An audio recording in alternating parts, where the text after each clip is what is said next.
Dust devils whirl past the church window as Boone Carter's forced bride approaches. Her black dress whispers against the floorboards, a stark contrast to the ghostly white wedding gown hanging in the corner of his mind. "You look like you'd rather be anywhere else," she says, her gaze like a lit match. Little does either of them know, this sham marriage is about to ignite a wildfire neither can control. Sterling Rhodes had made it clear. Marry the widow Cora Maddox, 30 years his senior, or lose the ranch that had been in his family for 3 generations. Boone stood at the window of the small church, watching dust devils dance across the barren landscape. His hands trembled as he adjusted the collar of his only good shirt. The other men in town whispered behind his back, calling him everything from desperate to pathetic. Some even laughed, saying he'd gotten himself a mother instead of a wife. But none of them understood the weight crushing his chest. His father had gambled away everything on a failed cattle drive, leaving debts that would take decades to repay. Sterling Rhodes owned half the territory now, and he collected on every debt with ruthless precision. When he'd proposed this solution, Boone had wanted to punch him in the face. Instead, he'd stood there like a coward and nodded. The church door creaked open behind him. Boone turned, expecting to see the preacher, or maybe one of the few guests brave enough to witness this spectacle. Instead, he saw her. Cora Maddox walked down the aisle with a dignity that made his throat tighten. She wasn't the frail old woman he'd imagined. Her graying hair was pulled back severely, but her green eyes held a fire that made him take a step backward. Her black dress was simple but well-made, and she carried herself like someone who had faced worse things than a forced marriage. She stopped 3 FT away from him and studied his face with an intensity that made him want to hide. When she spoke, her voice was steady and clear. "You look like you'd rather be anywhere else in the world." Boone swallowed hard. "Wouldn't you?" A ghost of a smile touched her lips. "I've learned that what we want and what we need are often 2 different things."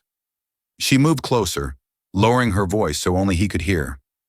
"I know what people are saying about us. I know what you're thinking, but you don't know anything about me.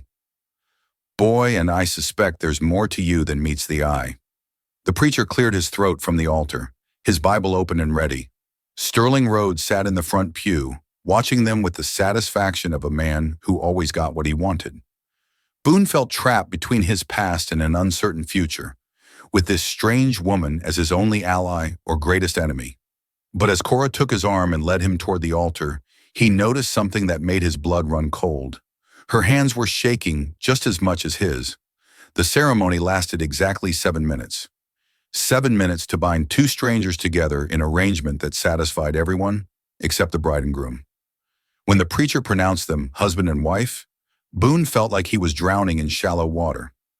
Cora's lips barely touched his cheek during their awkward kiss, but he caught the scent of lavender soap and something else, something that reminded him of his mother's garden before the drought killed everything. Sterling Rhodes approached them immediately after, his smile as cold as January wind. "Congratulations, Mrs. Carter. I trust you'll find married life agreeable." He turned to Boone with barely concealed contempt. "The deed transfer will be completed tomorrow morning. Your debt is settled, but remember our agreement. Any failure to honor this marriage and I'll call in every other loan your family owes." Boone's jaw clenched. "I gave you my word. Words are cheap, boy. Actions prove character." Sterling tipped his hat to Cora. "Ma'am, I believe your husband has some learning to do about responsibility." After Sterling left with his satisfied smirk, Boone and Cora stood alone in the empty church. The silence stretched between them like a chasm neither knew how to cross. Outside, the wind rattled the windows and dust filtered through the cracks in the walls. "Your place or mine?" Cora asked, and for a moment Boone thought she was making a joke, but her expression remained serious. "I don't have a place anymore," he admitted. "Lost it 3 months ago. Been sleeping in the barn at Miller's Ranch, doing odd jobs for food."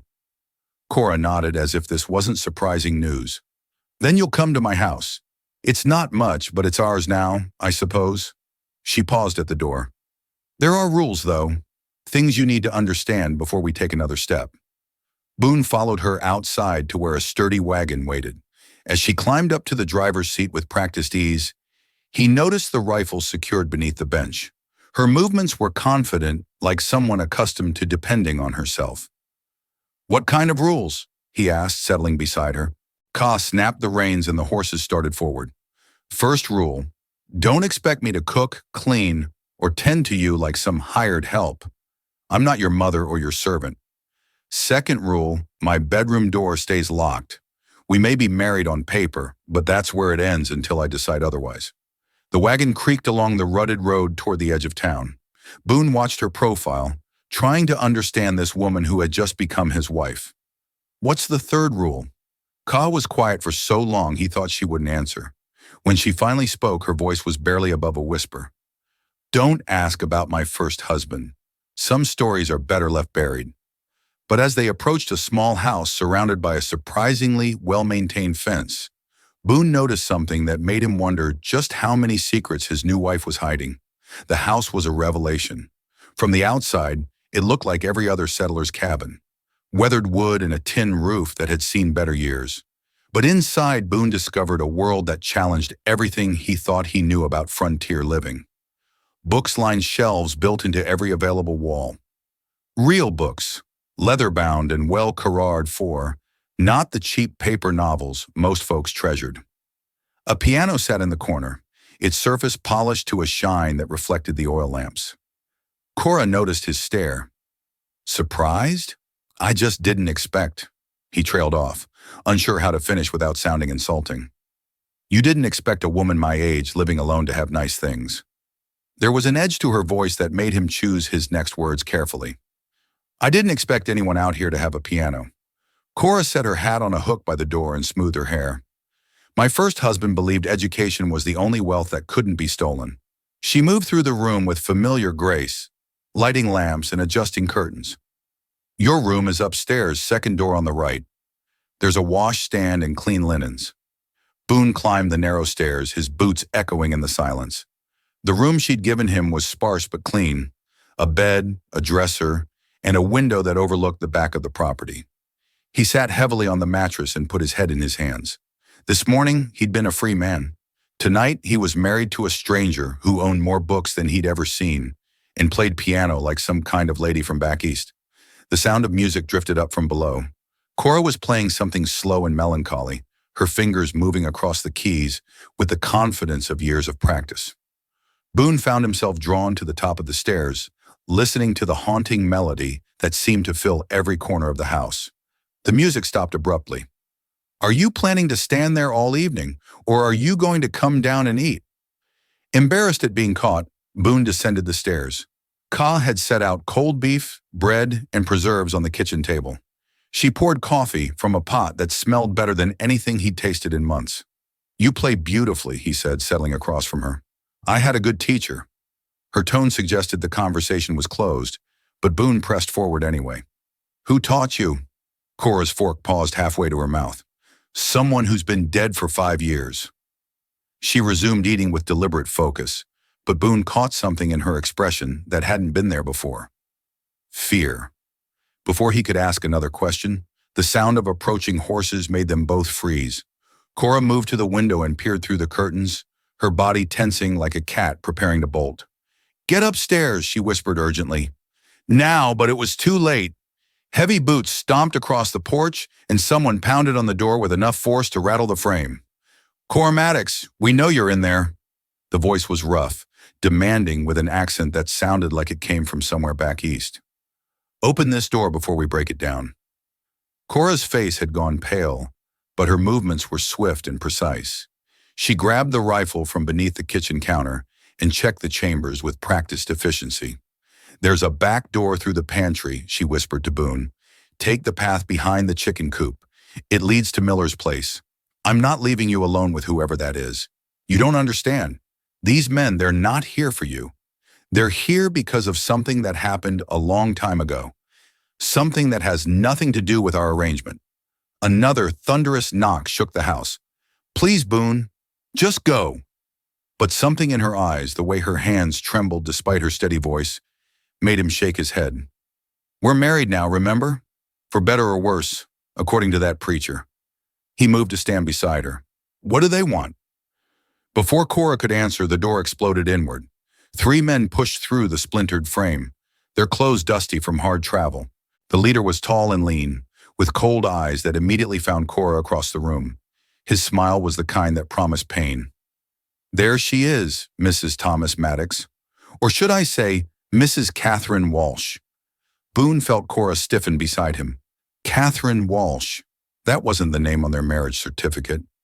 I don't know what you're talking about, Cora said, but her voice lacked conviction. The man laughed. 5 years we've been tracking you, Catherine. 5 years since you disappeared with something that didn't belong to you. He noticed Boone for the first time. And who's this? Your new protector. I'm her husband, Boone said, surprised by the steadiness in his own voice. Husband? The man's eyebrows rose. How touching. Did you tell him about Philadelphia, Catherine?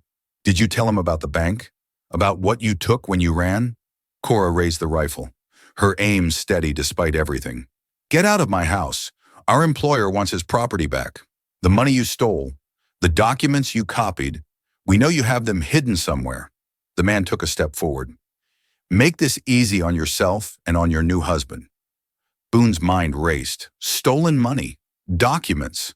Who was the woman he'd married just hours ago? The leader's hand moved toward his gun. You've got 10 seconds to decide, Catherine. The easy way or the way that leaves your young husband widowed on his wedding night. That's when Cora did something that changed everything Boone thought he knew about courage. Cora fired a warning shot into the ceiling, sending splinters of wood raining down on everyone in the room. The sound was deafening in the confined space, and all three men instinctively ducked. But instead of threatening them further, she did something completely unexpected. She lowered the rifle and smiled. You want to know about Philadelphia, gentlemen? About what I supposedly stole? Her voice was steady now, almost conversational. Then let's talk about it properly, like civilized people. The leader straightened slowly, his hand still hovering near his weapon. What game are you playing, Catherine? No game, just the truth. Cora moved to the kitchen table and sat down, placing the rifle within easy reach. Boone, pour these men some coffee. They've traveled a long way. Boone stared at her like she'd lost her mind. Coffee? Trust me, she said quietly, and something in her tone made him obey. As Boone poured 3 cups with shaking hands, Cora looked directly at the leader. Your employer is Marcus Brennan, isn't he? Still angry about losing his bank. The man's eyes narrowed. Mr. Brennan wants his money back. All $50,000. 50,000? Cora laughed, a sound with no humor in it. Is that what he told you I took? How interesting. She sipped her coffee calmly while the 3 men remained standing, unsure how to handle this unexpected turn. Tell me, did Marcus mention that the money belonged to the Dakota Territory Land Office? Money he was laundering through his bank to steal homestead claims. Boone nearly dropped the coffee pot. $50,000 was more money than most people saw in a lifetime. You're lying, the leader said, but doubt crept into his voice. Am I? Did he tell you why I worked at his bank? Why a woman with my education would take a clerk's position in Philadelphia? Cora's green eyes blazed. Because my husband, the real Thomas Maddox, died investigating Marcus Brennan's illegal land schemes. Died mysteriously. After asking too many questions about missing federal money, the leader's 2 companions exchanged glances. This wasn't the story they'd been told. I didn't steal anything, Cora continued. I retrieved evidence of federal crimes. Evidence that's been sitting in a safety deposit box in Denver for 5 years, waiting for the right moment to surface. You're bluffing, the leader said, but his conviction was wavering. Cora stood and walked to the window, gazing out at the darkening sky. Maybe I am. Or maybe Marcus Brennan sent you out here to kill the one person who can prove he's been stealing from the United States government. She turned back to face them. The question is, gentlemen, are you prepared to hang for murder when this all comes to light? That's when Boone realized his wife wasn't just protecting stolen money. She was protecting evidence that could destroy one of the most powerful men in the territory. The leader's face darkened as Cora's words sank in. You expect us to believe Marcus Brennan is some kind of criminal mastermind? He's one of the most respected businessmen in Philadelphia. Respected men have committed the worst crimes in history, Cora replied, especially when they think they're untouchable. She moved closer to the 3 men, her fear seemingly replaced by something harder. Tell me, how much is he paying you for this job? A few hundred? 1,000? That's none of your business, the leader snapped. It is when you're risking your necks for pennies while he's stolen enough to buy a small city. Cora's voice dropped to barely above a whisper. Do you really think Marcus plans to let you live after you retrieve his evidence? You've seen his face. You know his business. Dead men don't collect payment or tell stories. Boone watched the exchange with growing amazement. This woman he'd married was dismantling these dangerous men with nothing but words and logic. The two companions were shifting nervously, clearly reconsidering their situation. She's lying, boys, the leader said, but sweat beaded on his forehead. Don't let her get in your heads. Am I? Cora walked to a bookshelf and pulled out a leather journal. This belonged to my husband. Every detail of Brennan's operation is documented here. Names, dates, amounts stolen from federal land purchases, even the names of territorial officials taking bribes. She opened the journal and read. June 15, 1869. Brennan deposited $12,000 in territorial funds into his personal account. Payment recorded as consulting fees for land evaluation services never performed. One of the companions stepped forward. Let me see that. Jake, don't, the leader warned, but Jake was already reading over Cora's shoulder. His face went white. Boss, this has Governor Hartley's signature and Judge Morrison's. If this is real, it's real, Cora said quietly, and there are 40 more entries just like it. Marcus Brennan has been systematically stealing federal money intended to help settlers claim their land. Money that was supposed to build schools, dig wells, establish law enforcement in new territories. Boone felt sick. He'd thought his family's financial troubles were the worst thing that could happen. But this was bigger than lost ranches or forced marriages. This was corruption that affected thousands of innocent families. The leader drew his gun. Enough. Journal or no journal. We have our orders. Hand over everything you took from Philadelphia or we start shooting. But before anyone could react, the sound of multiple horses thundering toward the house made everyone freeze. Through the window, Boone could see torches moving through the darkness. Expecting more company? The leader asked coldly. Cora's face had gone ashen. Those aren't friends, she whispered. That's Marcus Brennan himself. The sound of boots on the porch was different this time. Heavier, more deliberate. Marcus Brennan didn't knock. He simply pushed through the already broken door like he owned the place, which, given his wealth and influence, he probably thought he did. Boone had expected a monster, but the man who entered was disappointingly ordinary. Average height, graying hair, expensive clothes that marked him as someone who'd never missed a meal or slept on hard ground. Only his eyes betrayed the ruthlessness that had built his empire on stolen money and ruined lives. Catherine, Brennan said, removing his hat with mock politeness. You look well. Rural life agrees with you. The three hired men suddenly looked nervous, realizing they were no longer the most dangerous people in the room. Their leader stepped forward. Mr. Brennan, we were just negotiating the return of your property. Were you? Brennan's voice was silk over steel. And how did that go? She claims the money was federal funds, says she has evidence of your business dealings. Brennan's laugh was genuinely amused. Evidence? My dear Catherine, surely you realize that evidence only matters if someone with authority is willing to act on it, and I've been very careful to ensure that won't happen. Cora clutched the journal tighter. Judge Morrison might disagree. So might Governor Hartley when they realize their signatures are on documents proving their corruption. Morrison died last month. Heart attack very sudden. Brennan's smile was cold. And Governor Hartley? Well, let's just say he's become much more reasonable about overlooking certain irregularities in territorial finances. Boone felt the room shift. The hired men were backing toward the door, clearly wanting no part of whatever was about to happen. Even they had limits. You killed Morrison, Cora whispered. I killed no one, but men in stressful positions sometimes suffer from poor health. Brennan moved closer, his presence filling the small kitchen. Now about that evidence and the $50,000 you took from my personal safe. It wasn't your money to begin with. Possession is 9/10 of the law, my dear, and I possess the law in 3 territories. Brennan nodded toward his men. Search the house. Tear it apart if necessary. But as the men moved to obey, Kay did something that stopped them cold. She struck a match and held it inches from the leather journal. One more step and 5 years of evidence goes up in smoke. Brennan's composure cracked for the first time. You wouldn't dare. That journal is your only protection. Is it? Cora's eyes blazed with determination. Or is it the one thing keeping you from killing us all right now? The match burned closer to her fingers, and Boone realized his wife was prepared to destroy everything, rather than let Marcus Brennan win. The match burned down to Cora's fingertips, but she didn't flinch. Instead, she smiled at Marcus Brennan with the calm confidence of someone holding all the cards. Did I mention that this isn't the only copy? Brennan's face went white. What? My husband was thorough. He made 3 copies of everything before he died.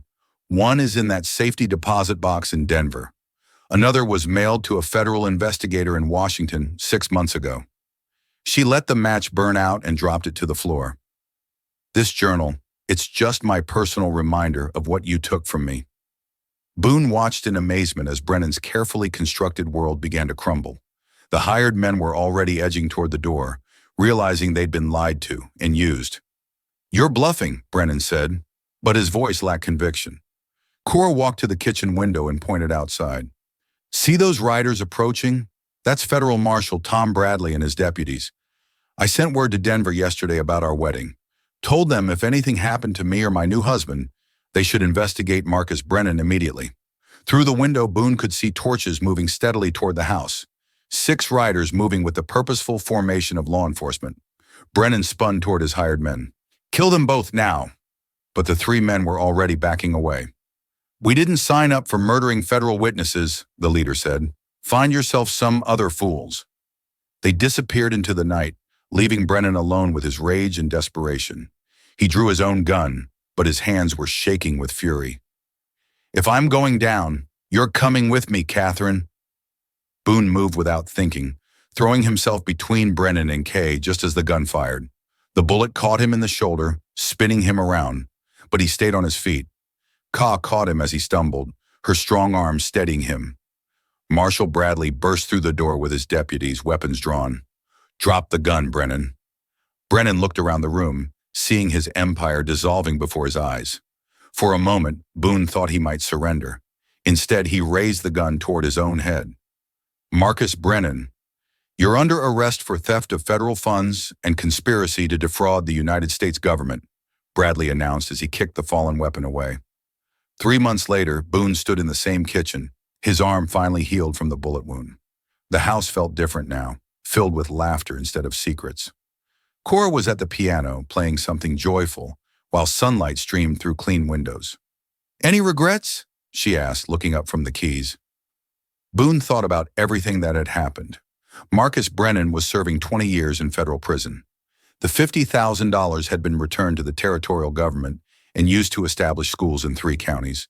And Sterling Rhodes had mysteriously decided to forgive all of Boone's family debts after federal investigators began examining his business practices. Just one, Boone said, moving to stand beside his wife. What's that? I wish I'd known sooner what an extraordinary woman I was marrying. He touched her face gently. Catherine Walsh was brave, but Cora Carter is remarkable. She leaned into his touch.